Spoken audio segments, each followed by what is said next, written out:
Hello and welcome back to another Dare to Game video. Today we're playing Medieval Dynasty. I know it's been a while since we've seen it on the channel, but it's fall of 2024, and I have been playing it a lot recently, for about 2 weeks straight. Every single time I had some spare time to myself and was able to sit down and play a video game, it's been Medieval Dynasty, basically ever since the big fall update. And I just wanted to release a new video on this game since I hadn't for a long time, and it's changed so much, even since my last update video, which I believe was a year after the initial release. So anyone familiar with this game from my channel knows that when it first came out, I did a lot of guides, covered it in depth, and explored a lot of it because A, it was fairly unique at the time and not a whole lot of other stuff existed like this, and B, I think it's a genuinely good game. I thought it was genuinely good at release, and it's only gotten infinitely better since then. So I just wanted to take a little look at it today to introduce it to people that maybe haven't heard of Medieval Dynasty before, or show that it's worth another playthrough if you haven't played it for a while like I did, or did not, whichever one makes sense. And so basically, in a nutshell, Medieval Dynasty is it's a dynasty management game. You should get that from the name. But basically, you can affect the world around you in immense ways. So there are 2 different gameplay modes that you can play, or I guess 3 because co-op has been added. But there are basically 2 different ones. There's a story mode, and then there's more of a sandbox mode. And the sandbox mode is called Oxbow. And it also has a story, but you create your own character instead of being the predetermined character, and it's a lot less structured. So you can look at it as a story and a sandbox mode, even though the sandbox one also has its own story. But, there are stories, there's missions, there's certain RPG-type things that you might expect from open-world games like fetch quests or investigation-type missions. In fact, this game has some more complex, non-hand-holding type missions that I haven't seen in open-world games for a long time. The type of stuff where, like, it'll have you investigate something, but it won't put any markers up, and it won't be clear. Or there was this one I did where it was just this random side mission, where it was this guy complaining that another guy in the village was copying him. And so you had to actually study their 2 houses and find 5 differences between them. And there was no hand-holding along the way. You literally just had to, you could do what I did and take pictures of the inside of both of their houses and then compare them side by side, but it was not hand-holdy. The game is also loaded with pop culture references. There's tons of video game references. There's Skyrim references, Witcher references. There's an entire mission that's very Lord of the Rings themed, of course. I'm sure it's just different enough to make sure that there's no legal problems. But it's definitely a game made for gamers by gamers, and you feel that the whole time you're playing it. It also offers a tremendous amount of freedom. You can see this whole village that I'm standing in. I built all of this. It's all free-flowing. Obviously, there are, the buildings themselves are not super customizable. The houses you can customize with decorations and different shutters and doors and stuff like that, rugs on the floor, wall decorations, etc. But the house themselves it's just a structured frame. There are different materials that you can build it out of, the best being what you see here, which is a stone wall that is insulated with limestone to make it more heat efficient, essentially. Not a ton of customization there. What's really customizable, though, is the layout. So you can see we've got just streets all over the place, lots of different sections to the city. If I go into the map, you can kind of see exactly what we're dealing with. First of all, this is the map for the Oxbow region. There are various different settlements, so you can see there is Skauki, Piastovia, Ostoya, and Klonica. Those are the pre-existing settlements. They're in the game right when you get into it, and then you can build your own settlements, and you can either do what I've done here and build one very large settlement and then a couple outcrops. So I have some other settlements that I have, like this one right here is a mining outpost, and this one here is also a mining outpost. Things like that. Or you could build several small settlements, and you can do it wherever you want. I chose to do this one right here to make it convenient to sell things at 2 of the larger settlements with lots of trading options, and also because it was a decent spot. But you can see it actually shows all of the things that you have on the map. So all of these thick lines going between, those are the roads I've placed. This outer line is the wall that I built. These large squares are fields. These little rectangles with small squares inside them, those are orchards. And then all of the other squares and rectangles are buildings. It's cool to me that it actually changes the map as you build your settlements. I love that. But as you can see, there's a tremendous amount of freedom. There's no grid system locking you into place or anything like that. You can kind of do whatever you want as long as you have room for it. And the customization is pretty much endless because aside from just being able to put any building wherever you want, you can also, like I said, put up walls, build gates for your walls. It's all free form, so you can put whatever gate you want with whatever whatever wall you want. I'm not saying it won't look stupid, but you can do it. You can do little things to make yourself seem a little bit more important, like this right here is my house. You can see I've built a little fence around it. I've got some banners and extra lights, got a little seating area inside. You can decorate the house like I've already said, so you can have different shutter options on the windows, which you can open and close, which is something I like. I don't know if it actually makes a difference during the winter, but I like to close them during the winter. And then inside you can decorate your walls with various things. You can put rugs on the floor. You get it. There's a decent amount of customization for a game like this that has a scope like this. But that's not really where all the complexity comes from. The game itself, yes, the building is very cool and can be very complex, but it's relatively simple. The real complexity comes into your management system. So not only are you managing your own dynasty, which you would get from the title of the game, you can marry someone and you can have a kid, and the game can go on for an extremely long amount of time, ending up in you dying, and then you taking over as your heir. So I'm married to a woman named Otilla, and we have a son named Leopold. And, you know, basically everyone else in my settlement, I always make sure that I recruit even numbers of men and women so they can all get married. And the only problem with that is then you run into a couple years in a row where all of the women in your settlement are fully employed as mothers, and so suddenly your economy drops down quite a bit. But then after a couple years, you have a ton of kids running around, so that's always fun. But like I said, the management isn't just all of the people getting married and stuff. You have a tremendous amount of other stuff. So you have to obviously make sure there's housing for everyone and design it as such. There's extraction, so those are the different resources you're going to get.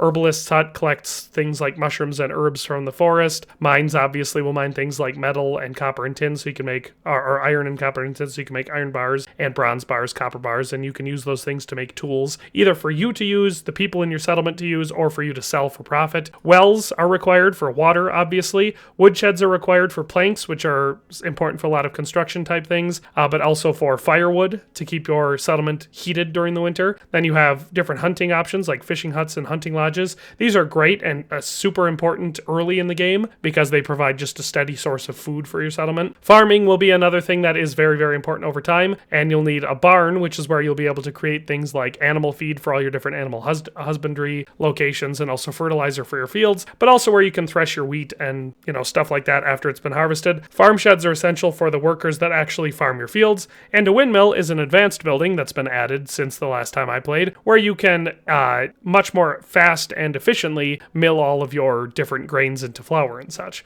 Then, of course, animal husbandry has a wide slew of things. You can see I have to go around. I have a bunch of buildings that are all damaged that I have to fix up. But you have an apiary, that's where you can have bees and with which will produce honeycombs. Cow sheds, where you can produce milk. Fold, where you can have either sheep or goats, and so the sheep will produce wool, the goats will produce milk. Goose house, you get eggs and feathers. Hen house, eggs and feathers. Pigsty, you get meat and most importantly manure, so you get meat when you kill the pigs and, you know, butcher them. And then the manure they just produce over time. A stable is where your horses are kept and bred, and so for any of those places to work, you have to have a person employed there and you have to have the tools that they need. So for sheep, for example, they will need feed, of course, which we've already talked about the animal feed, but you'll also need to make sure that they have shears there so they can shear the sheep and give you wool. Outside of that, there's other production buildings like a kitchen where food is made, a sewing hut where clothing is made, smithy where tools, weapons, and armor are made, a tavern where different drinks, so ales, beers, wines, and juices will be made there, and a workshop, which is where all of your other stuff, you know, your wicker baskets, your torches, your bags, your clay, all of your clayware that's used to make the various food items for your kitchen or your tavern or whatever are all made in your workshop. So it's all interconnected and can get really complex. They've also added in selling stalls, so you can have these places where you assign a person to work and you make sure you have the things that they're selling at these stalls in your storages, and then they will automatically be sold throughout the season, generating revenue for you. And then, of course, the ever-important storage, which you can see I have a lot of because storage is rather limited in this game, and everything that any of your workers produce ends up in either your food storage or your resource storage. So you run out of space quick. But all of that is a way of saying that the most complex thing about this game is the management. So if you like the whole building your own settlement on the ground level, but then having to actually maintain it and manage it, so you can see physical damage actually appears on stuff and it needs to be fixed. So, I mean, I can see what we'll need to repair things. For this, I'm going to need 4 linen fabric. And so that's one of the things that will be stored in one of my many resource storages. Now, the resource storages are all interconnected. That's great. They've made a lot of quality of life changes to this game. since it came out. One of the only things that still annoys me is that your resource storage isn't the end-all be-all, which some people might consider that to be a good thing. But I, for example, if I'm the headman leading this village, I don't think I should have to go to the resource storage to grab fertilizer and bring it to my farming stands for the farmers to use. I think they should be able to go get it themselves. So if it were me, I would say that one small change the game could still use for realism reasons is either have it so I can assign a person that will constantly make sure the inventories all have what they need. It will take it out of that central inventory, so I never have to worry about micromanaging each individual work building's inventories. So have a person who can do that, or just do away with the work building's inventories entirely, up the stuff for your central storage, and just have everyone draw from that. But that's pretty much it. It's gotten so much better. And the game just has so much more than that. I could go on and on for hours and hours and hours. Basically, to make any money in this game, other than your, like I said, your own selling stations in your town that you can build up money over time, you sell things. And you can either do that by finding them throughout the world, crafting them yourself, or of course, taking the resources that your workers build and taking them and selling them around. It's definitely not a easy process. It takes a lot of planning and thought. Outside of that, there's also a tremendous amount of hunting that you can do in this game. And so the variety is huge. You can see over here on the side that they've upped it quite a bit since the last time I made a hunting guide for this game. Going down the list, we have wolves, deer, boars, bear, foxes, wisens, which is like a bison, rabbits, lynxes, badgers, moose, pigeons, ducks, crows, hawks, white-tailed eagles, and then 3 types of fish that you can fish or trap, or you can shoot them with a bow if you want. Roach, which is the smallest, perch, which is medium, and pike, which are the biggest. That's all huge. Outside of that, there's management systems, outside of all of your regular dynasty stuff, your village stuff, and even all your missions around. There's also a king in the game. You never really see the king, but his herald will show up with missions from time to time. And if you build up your reputation with him by doing those missions, you will gain certain perks, which I've just recently unlocked both of them in this playthrough. So you can see, if we zoom in, that my settlement here is in fact named. I named it Skalitz for obvious reasons. And I can change that name, and once you can name it, you can fast travel here from many of the other towns. It's a very convenient thing, but once you've gained some more reputation over that, you can have your own crest, your own personal sigil that your family will live by, and it's very customizable, with you being able to choose a bunch of different sigils that you unlock through various challenges. You can customize the shape of it, the color, the background, everything. So the amount of customization in this game is tremendous, and it's just been improved upon so dramatically since it launched that I felt like I had to share it today. Oh, and just before I end the video, which I almost did unceremoniously, they've also added in other dangerous elements. So on the map, when I was showing you these different towns,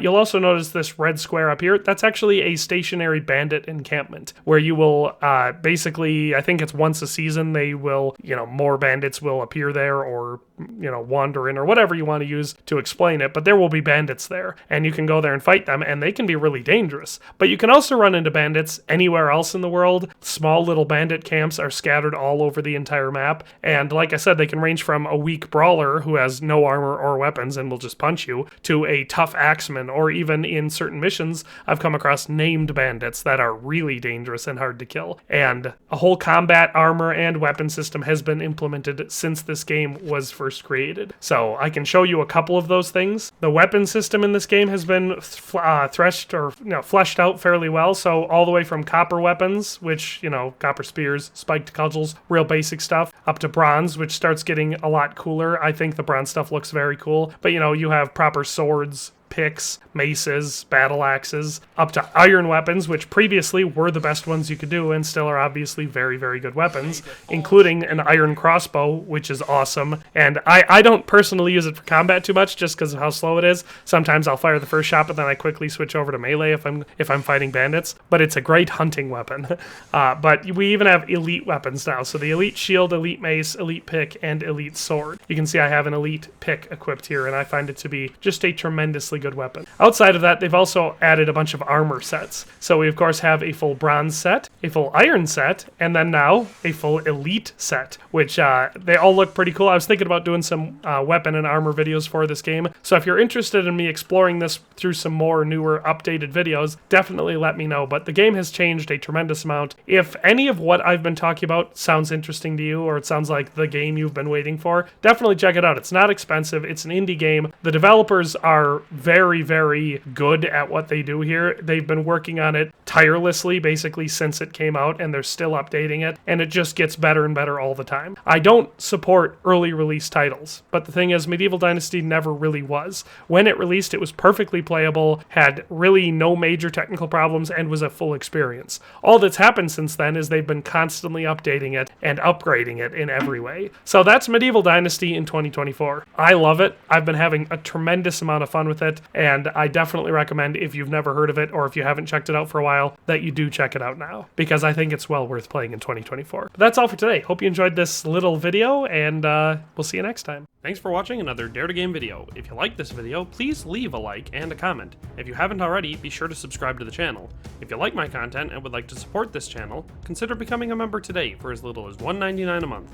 It makes a huge difference. But in any case, thanks for watching and have a nice day. I'll see you next time.